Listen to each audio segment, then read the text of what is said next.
Good evening, everyone. I'm Peter Albrecht. And I'm Roseanne Haven. Thank you for watching. We are continuing to follow the tragic news of a mass shooting at NAS Pensacola. 3 victims were killed. The gunman also dead. 8 others injured, including 2 deputies. We have team coverage of today's shooting. We start with News 5's Cody Long. Cody, what do we know about the shooter so far? Yeah, well, we still know very little, but we're expected to learn more information in the days to come. Now, tonight and throughout the weekend, the base is only going to be open to mission-essential personnel as the FBI still works to determine if this mass shooting is an act of terrorism. About 10 minutes before 7 o'clock this morning, it was chaos on base and in the surrounding area. This has been a very, very difficult day for us, for our families. For the Navy family here. The shooter was an aviation officer in the Saudi Air Force, identified as Mohammed Saeed al-Shamrani. He was attending the aviation school in Pensacola. Florida Governor Ron DeSantis was on scene just after noon. The government of Saudi Arabia needs to make things better for these victims, and I think that they are going to owe a debt here, given that this is one of their individuals. Officials say he opened fire in a classroom in Building 633 near the center of the base. He killed 3 people and wounded several others. Then a Escambia County Sheriff's deputy shot and killed him. Governor DeSantis, a Navy veteran himself, gave his condolences to the families of those killed. Anyone who serves in the Navy knows that this is a special place, Naval Air Station Pensacola. All these brave warriors who wear the wings, they come through here for flight training, and so this is a dark day for a very great place. And the victims' names have not yet been released, and they won't be until 24 hours after next of kin is notified. We've also learned within the past hour that the Naval Aviation Museum, as well as Barranca's National Cemetery, will be closed until further notice. Live from outside the NAS Pensacola gate, I'm Cody Long, WKRG News 5. Thank you, Cody. 2 Escambia County deputies injured in a shootout with a suspect. Officials say 1 deputy was shot in the arm, the other in the knee. The one shot in the knee went into surgery. Both are expected to survive. So many people in Pensacola have ties to the base, and the mass shooting is something they least expected here at home. WKRG.com mobile journalist Blake Brown has more from Pensacola. Yeah, guys, it's been a long day here at NAS Pensacola, and as you can imagine, this hits close to home for a lot of people. Signs like this are a reminder that Pensacola is a strong community and a community that sticks together. There are a lot of families in Northwest Florida who are hurting. There's been loss of lives. There have been people who've been injured. Escambia County Commissioner Luman May saying his office stands ready to help those affected who may need support in the coming days. We stand ready for our NAS command to do whatever trauma consulting or grief consulting that we need to do. Civilians who work on board NAS Pensacola were greeted with flashing lights and barricades Friday morning. It is definitely close to home. It does kind of get us all on edge. DJ Bruton is a mechanic who says he saw dozens of emergency crews rushing to the front gate of NAS Pensacola around 7 this morning. Yeah, I worry more about the copycat people, you know. I mean, is this it? Is we done with this, or is it going to happen more in town or more bases or anything like that? Questions that are valid, considering the loss of life here at home. In Pensacola, I'm Blake Brown, WKRG News 5. President Trump said this afternoon that his prayers are with those impacted by the tragedy. I can tell you it's a horrible thing that took place, and we're getting to the bottom of it. All of the investigators are there now, and they're studying it very closely. And terrible things, and our condolences go to the families and to everybody involved, including the wounded. We have some badly wounded people also, and we have to extend our condolences to them, and we'll be working with them all very closely. Now you can hear more from leaders across the nation on today's events in Pensacola by going to our website, WKRG.com. We've been following this story since it broke this morning. We've alerted those with our News 5 app along the way. To stay on top of stories across our area, go ahead and download the app for free on your Android or Apple devices. Two Tuscaloosa County Sheriff's deputies were injured during a traffic stop this morning. Video shows the two deputies walking up to a truck. Then the driver, now identified as 25-year-old Hunter Waldrop, sped off, causing one of the deputies to fall out of the truck and be dragged for several feet. You see him there. The other deputy remained inside the truck cabin as it crashed into a ditch farther down the road. Waldrop has been arrested. No word on the conditions of those deputies. New developments tonight in the case of a Mobile municipal judge facing a harassment charge. A man accuses Judge Carlos Finley of pulling him off his horse and punching him. News 5's Amber Grigley spoke to a woman who says she saw what led up to the incident.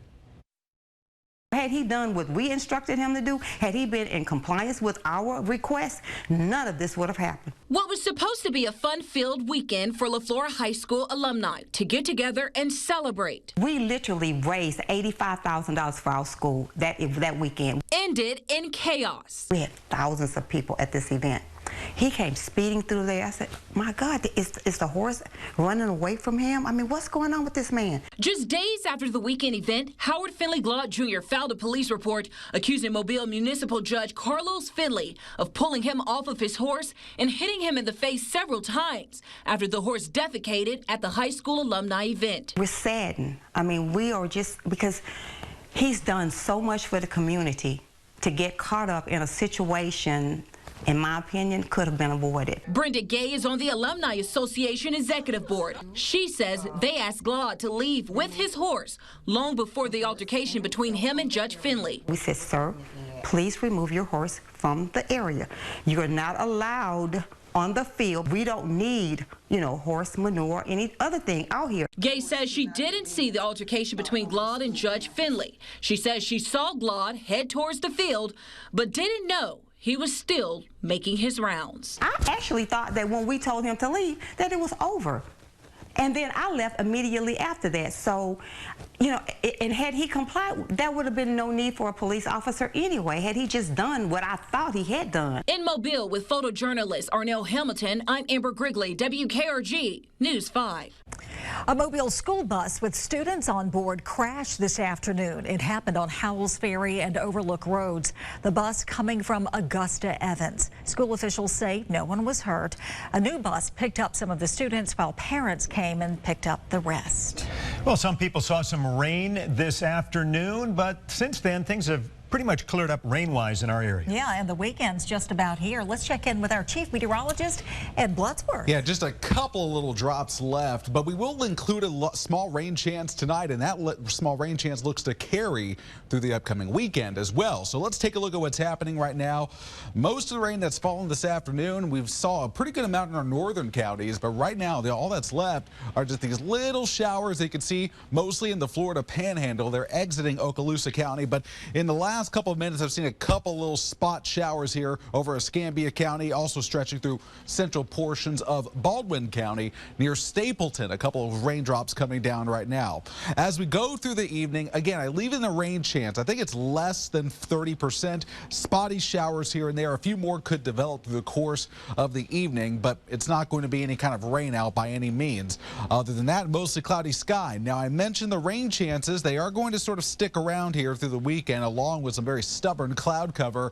And then our next big weather system looks to begin taking shape, increasing rain chance Monday, but Tuesday is looking like a very wet day for the entire Gulf Coast. We'll talk more about that cold front, take a look at how much rain we could receive. Also, a big blast of cool air behind that. We'll take a look at those temperatures coming up in just a few minutes. All right, thanks a lot, Ed. Well, UMS Wright does it again, bringing home another state championship. News 5's Robbie Baker is in Auburn, where the Bulldogs won today and then celebrated in style. Yeah, celebrating has become a yearly tradition, if you will, Pete, for the UMS Wright Bulldogs. 33 straight wins and now 3 straight 4A state titles for Terry Curtis's team. Absolutely incredible. Started the day off well for our area. And if you go back to high school football media days over the summer, we talked with Terry Curtis and Keyshawn Woodyard and Simon Smith and the guys. They all said the three-peat was not something they were thinking about or worried about, and we all kind of laughed then because we knew how talented this team was. We assumed they'd get to this point today. Today, completed the three-peat as UMS beat Jacksonville 28-17. It's Terry Curtis's 8th state championship as the head coach of the Bulldogs. And for the seniors, they are leaving UMS with a historic legacy. Now, tonight in the nightcap, we got Spanish Fort in Oxford. The 2A state championship game ran a little long, so kickoff for this game has been pushed back to 7:15, and the teams just took the field for warm-ups behind me. Randy will have a preview of this game coming up later in sports. For now, though, I'll send it back to you guys live in Auburn at the Super 7s. Robbie Baker, News 5 Sports. And we are live from the magical Christmas toy vault. You know, I've been off the last few days, and to come back and to see all of these toys, it really warms my heart. It does. We've got great toys. Like, look at this, a total grocery store set here. You've got a mermaid tonight. Mermaid. Yeah. How fitting. Just gorgeous here on the Gulf Coast to have a mermaid. We appreciate each and every toy and your participation in the magical Christmas toy drive every year. We ask you to drop off your toys here at WKRG Studios. We're located at 555 Broadcast Drive. Also, we have a slew of wonderful sponsors. Yeah, that makes it easy for people to participate and drop off their toys at convenient locations. And you go online and get the exact addresses for these locations if you're unfamiliar. But again, it's Baldwin EMC, Cumulus, Greer's, the Explorium, Lanyap Home Stores, Lamar Outdoors, Mobile Mitsubishi, Penn Air Federal Credit Union, Rich's Car Wash, Wing Creek Atmore, and Zaxby's. And we also have a toy vault over in Northwest Florida in Pensacola at the Studer Community Institute. We're watching toys fill up there. Look at that. Just since I've been gone a few days, they're really coming in. And you know the deadline is quickly approaching. Before you know it, the magical toy drive will be over. So if you're thinking about doing it, go ahead and go out and buy some toys. Get your friends together. Find out ways you can bring in a whole pile of toys. Yeah, the Polka Dots, a Mardi Gras organization, came in last night with almost 400 toys. So that was really nice to see. So if you're out shopping this weekend, don't forget the toy drive. A local Christmas tree lot is giving 100% of the proceeds to charity. I'm Devin Walsh. It's what's working coming up. You're watching WKRG News 5, local coverage you can count on, with Roseanne Haven, Peter Albrecht, Chief Meteorologist Ed Bloodsworth, and Randy Patrick Sports. This is WKRG News 5 at 6. Welcome back to local coverage you can count on. In tonight's What's Working, you can purchase a Christmas tree where the spirit of giving lasts all year long. The lots give 100% of the proceeds to charity. News 5's Devin Walsh takes us there. The sign at Pathway Church's tree lot on Moffett Road says it as big as day. Buy a tree, change a life. Year one in 2016, we raised just over $25,000, and last year we toppled $74,000. Pathway gives every penny from the trees to children's charities that are local and international. We've bought every year since they've started selling trees. Roxy Simmons likes knowing her money goes to charities like the Boys and Girls Club and to children's homes in places like Cambodia. We not only get to see our tree beautiful in our home, but we know that it's going to produce amazing things throughout the year for other people, and we get to be a part of that. For the past 6 years, Pathway has sold trees and never expected the support. Things are catchy, so what we do is we spawn generosity. Family life pastor Freddie Todd says they'll sell 900 this year. When people hear they're going to come buy a tree and change lives in children, who doesn't want to give to that? Who doesn't love kids? These trees cost about what you'd expect to pay at a regular tree lot. For example, a 7 to 8 foot tree is about $70. But Pastor Freddie said nearly 90% of people pay over that. Scotty Scott says his 11-footer is a beauty. We can't forget the reason that we celebrate Christmas, and so the chance to give back to those less fortunate is really important to us. Pathway Church says they feel satisfied knowing when families gather around their tree, they're truly helping change children's lives. For What's Working with photojournalist Arnell Hamilton, I'm Devin Walsh. So many to choose from. Pathway Church has locations on Moffett Road and Airport Boulevard. Now, Chief Meteorologist Ed Bloodsworth with your First Alert Storm Team forecast. Well, today saw some extra clouds in the sky, but temperatures did manage to get above average, getting to around 73 degrees at Mobile. Started off this morning at 51 degrees. So again, above average in both respects, high and low temperatures. Records not in jeopardy today. In Pensacola, we hit 72 after a morning low of 50 degrees, also above average. Had a little bit more of a southerly wind flow today to help boost those temperatures up a few more degrees. Right now, it's mostly cloudy skies. It's a live looking over downtown Mobile from Gulf Quest Museum. It's now 64 degrees. We still have a couple of little small showers out there, but not too much left tonight. But the cloud cover will likely linger through the night. 64 at Pensacola. That's a live look in from our Unity Fiber camera. It is officially 65 at Gulf Shore, 67 in Pensacola. Got a couple of 50s for Jay and Evergreen, 66 Mobile, 63 for both Leakesville and Pascagoula, Mississippi. Dew points also in the 50s and 60s, and this is much higher than where we were just 24 hours ago. Those numbers were in the 30s and 40s, so that south wind really helped to tap in on some deeper moisture. Clouds linger tonight, rain as we head through early next week. Some pretty heavy rain possible, and behind that's a big push of cool air by the middle of next week.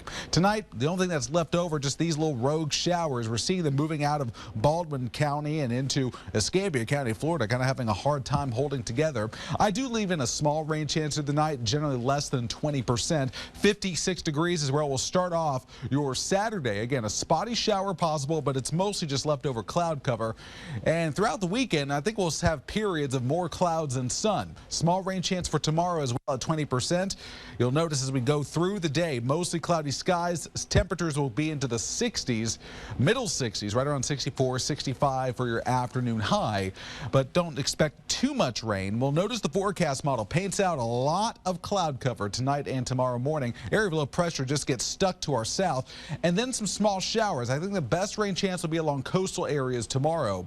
Then we head into Sunday. That little area of low pressure starts to move back north, and that'll help to spread some more rain into our area. So that will move back in, hit and miss showers through the weekend. Here comes that next front. That one looks to bring us a heavier rain chance. Also, a couple of thunderstorms. That'll move through on Tuesday. Behind that, we'll start to cool things down. You'll need those heavier jackets again with lows in the 30s, highs into the 50s by Wednesday and Thursday. All right, Randy Patrick joins us now with all the latest from the Super 7. One game to go. The final is in, and in 2A, Fife, the 2A state champions. I wonder if that school is named after Barney Fife. My guess is, although, you know, Goober and Gomer were both from the state of Alabama. I don't think Barney Fife. I'm going to nip it in the bud. All right. Nip it, nip it, nip it, nip it.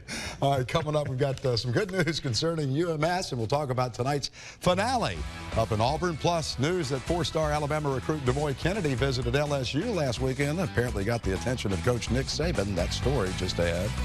We're continuing coverage with breaking news, a shooting at NAS Pensacola. This is a tragic day for the city of Pensacola. The days ahead are going to be difficult when it finally sinks in what has happened here. Anyone who serves in the Navy knows that this is a special place, Naval Air Station Pensacola. There was some real heroism today. I could not be prouder of the men and women of the Escambia County Sheriff's Office. They ran to the fight, not from the fight. You can be proud of your community. You can be proud of your Navy. Thank God for the United States of America. Now, it's time for sports. And here's Randy Patrick. Well, the UMS Wright High School football run continues. The Bulldogs that pulled off a state championship three-peat. Today, the Bulldogs putting their 32-game winning streak on the line against Jacksonville High School, who took a 7-0 lead early, but no worries. UMS Wright is experienced and talented. They came back and won the 4A title. Richard Brinson scored twice, and Simon Smith scored once in the 28-17 final. That's 3 straight 4A championships. The school's 9th overall, and Terry Curtis's 8th. The only word I can describe it's amazing. These guys, you know, undersized when you look at our defensive front and really our offensive front too. And for these guys to stay healthy and play hurt and just keep fighting week in, week out and find a way to win. I wanted to come back this year from not playing last year in the state championship game, have a bounce back season, but it wouldn't have been possible to these guys to my left and my right, and those guys in that locker room, man. We just fought every game. Game MVP Simon Smith and other seniors will leave UMS with 3 state championship rings. The Bulldogs will move up to Class 5A next year. Fife just won the 2A game. The 6A game is the finale in the Super 7. Spanish Fort taking on Oxford High in about 40 minutes. And the Toros will be playing for the school's 5th state title, their last one coming in 2015. See what it was like over there? I wanted to see what it was like and just see what I was missing. Well, Alabama recruit DeMoy Kennedy told me Wednesday he didn't watch the Iron Bowl Saturday because he was taking a visit to LSU. Kennedy verbally committed to Nick Saban, Coach Saban, on the Theodore campus yesterday, visiting with his prize recruit, Coach Eric Collier, there too. DeMoy's a recruit you don't want to lose, especially to LSU. So we shall wait and see what he does. All right, thanks, Randy. We'll be back after the break.